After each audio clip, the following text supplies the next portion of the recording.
podcasts. Sad day for Gazlo mains. All three of you at home, Gazlo ruining the broadcast. Let's go ahead and get started here as we go into game number 1. Do remember, this is Dragonshire. Zealots taking on the Playing Ducks. Let's get this best of 5 series moving along. Yeah. Let's get the show on the road, boys. Game number 1 in the best of 5. And we are on Dragonshire. Our first map, the Zealots with Grand Pakete on Uther, Lauba, the sub-player on ETC. We have Poik on Vala for the team in blue. Zamani will be on the Haka for this first game, and Shad on Falstad. On the right side, in the red, Chris will be playing Goldan, Ethernal will be playing Sonya, Sportbilly playing Johanna, Nande will be your Greymane player, and we're going to have Wolfjo on Rhaegar. So to put the game into perspective a bit, we have the Zealots now going up against the Ducks in a best of 5. This is the first map, and the series is incredibly important for both of them, but especially so for the Playing Ducks, since they are currently on a crucible spot, but still, with a victory over Zealots, they would make an important step to potentially moving outside of the crucible. For the Zealots, the situation has become a little bit worse since their shot caller and tank player Mobsio was banned from this weekend's HGC games because of professional misconduct. Therefore, Lauba now, an open division player for Team Leftovers, is subbing in for him. Lauba himself, Swedish player and extremely talented, had amazing games in 2016 but didn't make it in HGC so far. Has scrimmed with the team for a few days, and now today they can show if they have a chance to take the Ducks down in game number 1 here. And Lauber here, full display in the middle, is holding this bush for the moment, trying to control the middle area. Falstad has moved into season marksman, so looking for stacks, but also because he can fly to the top and put some pressure on his opponent, and that's happening here. As Ethernal takes some pressure from Shad, he rotates up, and Dahaka comes to the middle instead. Now, of course, for Zealots, it was a little bit rough when they heard that they would have to miss out on their tank player and also on their shot caller here. But as we said before, they could scrim a bit with their sub player. And Lauba was actually known in the past for his strong ETC play. In this first draft, it actually works out for them that they get ETC for him. The Ducks, of course, are currently in pretty high spirits, thinking that it's going to be an easy, well, maybe not an easy win for them, but that the opponent playing with the subsidy player is going to make their chore a little bit easier for them. But believe me, Zealots so far have done really well in scrims with Lauba, and that might be enough to take down the Ducks today.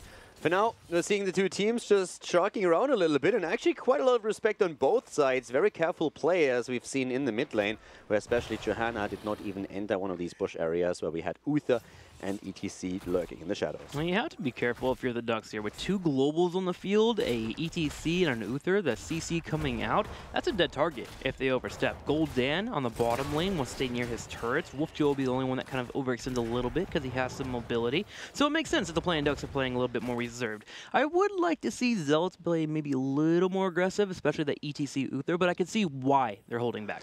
Yeah, and also for the Zealots, as you already pointed out, they have 2 globals. That's really worth a lot if you're in a position where you later on can just play around an opponent. But the aggression is coming out at the bot lane. Cam stolen away from the Playing Ducks. Great move by the Zealots with a good engage here. And we could also see that we have to the top lane, Falstad playing very safe against Sonya. Just soaking experience. Shad knows fully well that he doesn't have to actually win anything here as long as he holds the lane. Make sure that Sonya doesn't get too much value and doesn't die. He's going to be fine. Body blocked heaven in the meantime in the mid lane. Sportbilly just being stuck here. Lauber steps up with Grandpa as well, bringing in the blocks, and we're going to have a Johanna get picked off. She's dead for the next 13 seconds. Falstad takes the top. The bottom lane is the only one that needs to be grabbed, and we can have Zealots grab an early dragon. Siege Giant Camp has been stolen. The kill now also found in the mid lane, and all of a sudden, Zealots are looking strong here. As I said before, they had a bit of time to practice with their stand-in player here, and they have done really well in scrims, much better than they themselves expected actually. And Lauba already on the Dragonite here. We have the new addition to the team just barreling through the structures, and keep in mind, recent changes to the map have improved early game Dragonites. And with Falstad and Dahaka on the top lane, this does require some response from the Playing Ducks. They left Sonya up there, had Greymane for a little bit, but there is always a moment where Falstad can rotate in, so can Dahaka, and they're going to push this top side, try and get a kill on Ethernal. They land the drag, Zarmany does, auto attack comes out, and Shad will get a kill. The Ducks are down 2-0 to the Zealots. Yeah, the Zealots are opening this game up with quite the momentum. Not only do they get those 2 kills you've been talking about, they got the entire wall in the mid lane, and now also a significant amount of damage down at the bottom to one of the towers.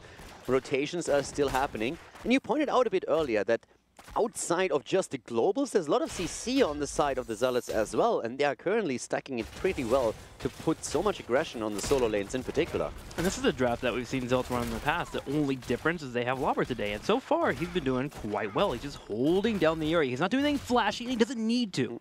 Now, as I already said, I not only watched a few scrims from them, I actually was also sitting in their voice comms, and the one thing that impressed me the most by him in particular is that he was very vocal. Considering that he comes into a team that plays in HGC right now, and there's of course a lot of pressure on him to fill in for Mopsio, he was extremely vocal about how he wants to play the game, calling out his cooldowns, making sure about positioning, targeting also heroes during fights, and that's exactly what you want from your tank player. This is what a lot of teams in the past have been saying is a problem for them, that their tank in their front line is not really communicating properly which target to focus next and what to do. So he's always communicating with the rest of the team, but not in any way that he tries to dictate what to do, but the sharing of information and the shot calling within a fight was pretty impressive.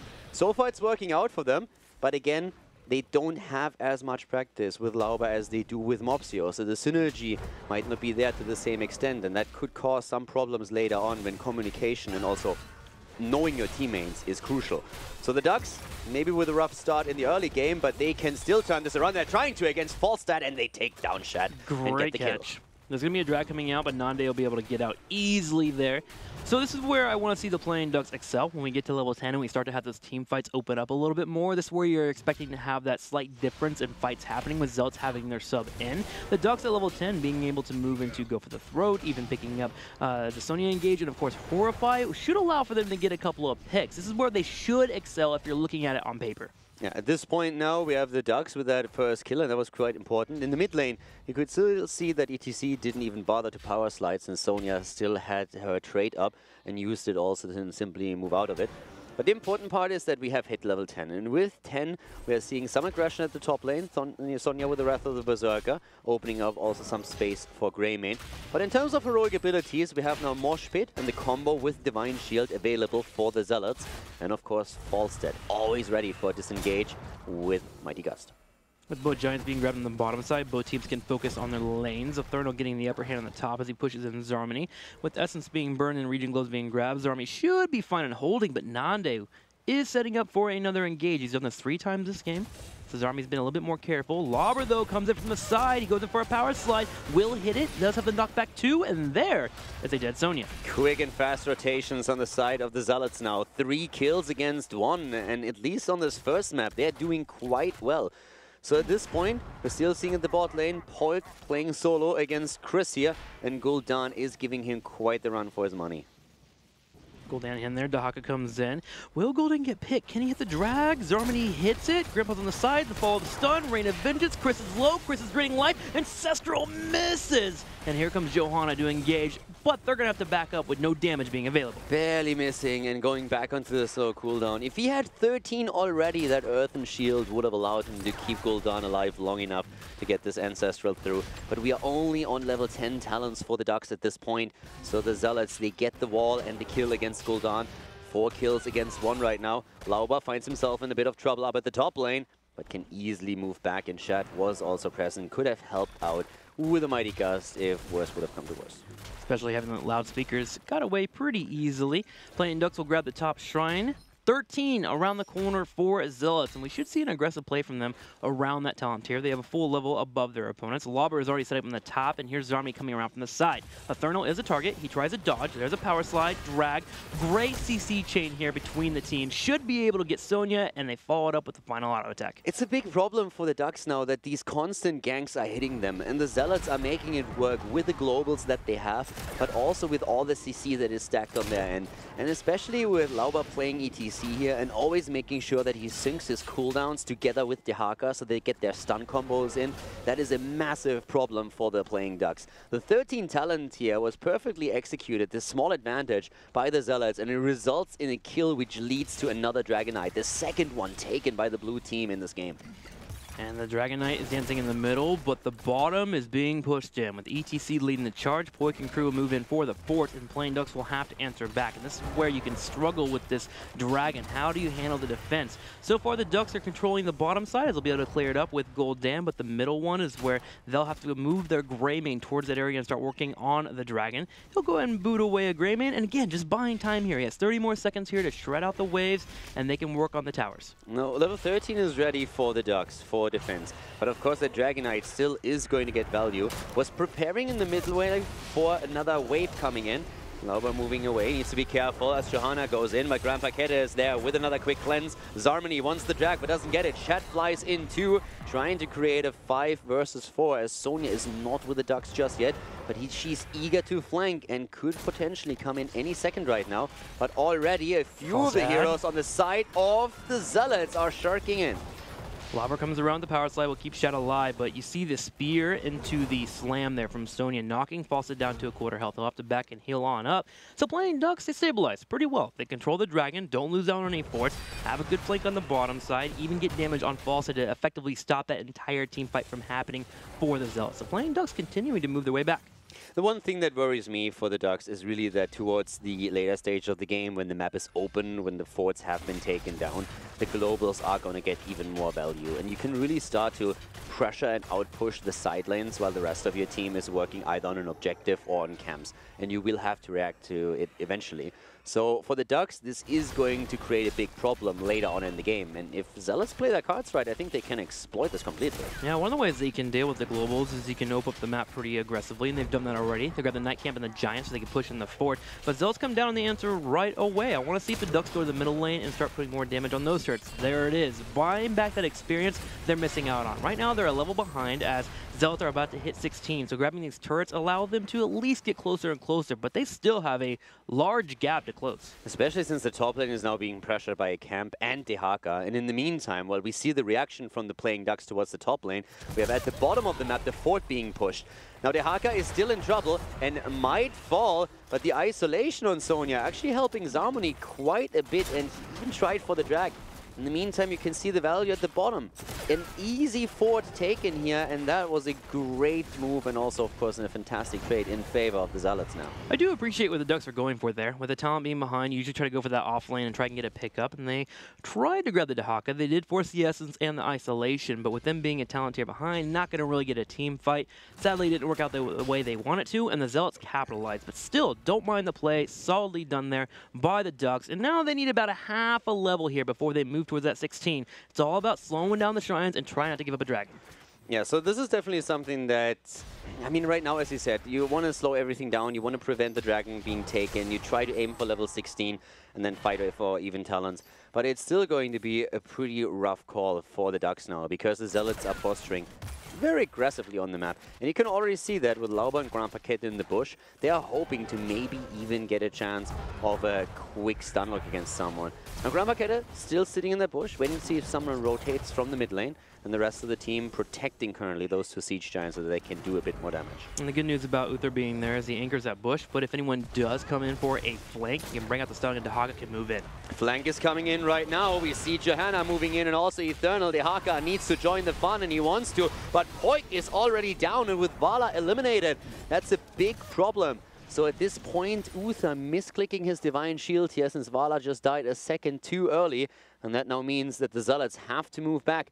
Losing the main damage dealer in that situation definitely did not help. Well, a well-orchestrated flank from the Ducks. Get them a kill. They have level 16. They grab the shrine on the bottom. They're looking for the dragon, but with Falstad, this is where the nuisance of double global comes into effect here in the late game. Whenever you're able to move around and steal away shrines, buy some time. Here they just bought 15 seconds from their opponent to allow their time for Vala to come back. And with Uther heading to the bottom, he can start to move in for that shrine as well as soon as they get eyes on their opponent. Yeah, it's not only Uther, it's also Dehaka that can make that move if need be, but he stays at the top lane for now.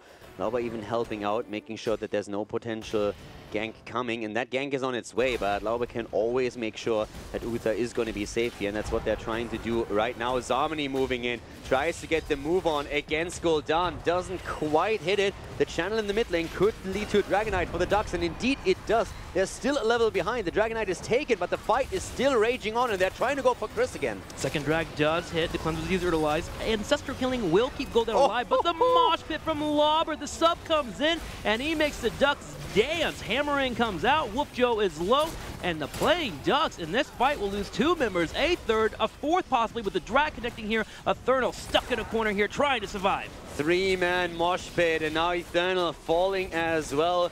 Congratulations, you got a Dragonite, but you lost 4 heroes. Oh, did you? No, the fly coming in. Shad going for the play. He gets it. There it is. But the kick into a keep. Shad, if you live, oh, he's going to make it. Greymane was Greymane. No, okay, he's on the outside still. That was pretty darn fancy. Let's check out this fight here. So Cleanse was used right before this fight. So drag comes out, it hits Chris. Ancestral Healing goes off. Wonderfully done, but Lauber with the mosh pit hitting 3 members. Not 2, I was wrong in the analysis there. They go in for the engage. They find Rhaegar as well with a drag, taking out the healer, and Sport Billy gets focused down. The Zealots use their CC to great effectiveness, getting a couple of kills and set themselves up to stop the dragon. And we're getting closer to the actual highlight of this scene. Ethernal nearly escaping, but then the beautiful kick against Falstad, who barely survived. Also, kudos actually to Shad that he had the presence of mind to escape immediately onto the other side. I mean, quick thinking, of course, when you see it as an observer, super easy to call it out, but still, in that moment, yeah, good and really well thought out. Make sure that he gets out of this. And now at this point, they have 10 kills against 3. They just took down the wall at the bot lane. They have level 20 talents, a 2-level lead. And they're playing all of this with a sub player. That's pretty crazy to think about here. They are looking super strong right now. The Zealots absolutely on fire. Great synergy. We had a great 3-man mosh just now from Lauber, and the team capitalized on it with good kills. 3 of those. And I was just incredibly well done here. The Ducks are really struggling against this draft right now. And they're trying to find experience on the map, but there's a massive, massive push down at the bottom of the map. Level 20 talents, 2 mercenary camps as they are starting to push in here and hope to get damage onto the keep itself. We'll start doing some damage here with the Giants helping out. The keep's already down to half health. The Hawks in the top lane can rotate down if need be. Chris does have the Horrify up, so he can force a fight if he wants to, but Johanna actually gets focused down and dies. Sport Billy is down. Lauber tries to be a bit more aggressive even. They could still poke that keep. I would actually love for them to take the keep. I think they are afraid of Horrify right now. Seems to be that this is the main reason. But with Uther still having Divine Shield, I would have actually said that this was a great chance to get the keep right away. Then again, they get the Dragonite, and I assume that at this point they are trying to just simply go for the core. Moving through the bot lane, the keep is going to fall in 1 or 2 hits, so they don't have to force it immediately and can now just try and end before Johanna is even up on the map. Yep, Zealots are going to be pushing in here on the right side. The keep falls. They still have a full level before 20 hits. 10 seconds for Johanna to pop up. Zarmany should jump on top of that core with Poik backing him up on the right side. He should be nice and safe. Shad also picked up Nexus Frenzy, so he has an extra range so he can poke on the left and work in the damage too on the core. Here it is. The core starts to fall down to 80, down to 70. The dragon has gotten lower and lower, but it might not be here in time. Big mosh pit on the right side. Lauber just landing these moshes. Once again, completely delivering here, and this is game 12 kills against 4. The Zealots take the first game of the Playing Ducks in this best of 5 series. And I mean, if nobody would have told me that they are playing with a sub player, I wouldn't know. Lauber looked good in the early game. He just controlled, didn't do anything, nothing flashy, there to be on the map and make sure to watch bushes, but he allowed the globals to do what they do best, and that's float around. It's definitely the globals to one extent, but it's also what I said earlier, like his ETC play was always one of the standout performances, one of the best heroes that he had in his arsenal, and he got exactly that. Of course, ETC right now is playing in Europe a massive role again in the meta. But I'm actually curious to see what happens when maybe we are seeing the Playing Ducks claim ETC for themselves, if that's going to change things for them. Yeah, does Lauber have any other warriors that he goes to right away that are at equal caliber to what we see on the ETC, or? I mean, with the current meta, I've seen him on some Johanna play as well, where he looked pretty solid. I think those were the biggest 2 that they actually played. But if they get that chance, usually they jump on ETC with him. And that's also pretty much true for Leftovers, his open division team, who currently, by the way, holds also the number one spot in the rankings. So, of course, this is pre-playoffs, but this is definitely something. So, no matter how they perform here today, Leftovers, they have a solid shot at making it into HGC, and so far they've been doing really well in the open division. Well, Zealots come out here in game number 1, and they get a victory over the Playing Ducks. Expect to see a little bit more aggression going into game number 2 from them, and probably not going to give up the double globals. Sonya had a really hard time in that top lane dealing with the fights coming in, even with Greymane rotating up occasionally to bring out the damage. It was actually kind of odd to see Nande on the Greymane and Sport Billy on the Johanna, but it felt like, well, we want a Greymane here, and Nande's a better Greymane than Sport Billy, so perhaps that's why we had that adjustment, and that felt a little off. The rotation from the Zealots were, I think, pretty solid. They did always really well. You talked about the top lane here, but it was really just ETC rotating over and over again to the top, trying to create a kill here. The Haka did pretty much the same, was trying to make sure that he helps Falstad out. And their rotations were just much cleaner. And they also, when they didn't have vision, they played so safe on the map. They always just stepped a little bit back. You could see Falstad, for example, just hovering at the gate, never moving out. And most of the time when he did that, you could actually see that Sonya was just waiting in the shadows most of the time with a second hero just behind her to make sure that they get a kill there. But the Zealots, they played a very controlled game here, and I like that. Very disciplined. Well, let's go.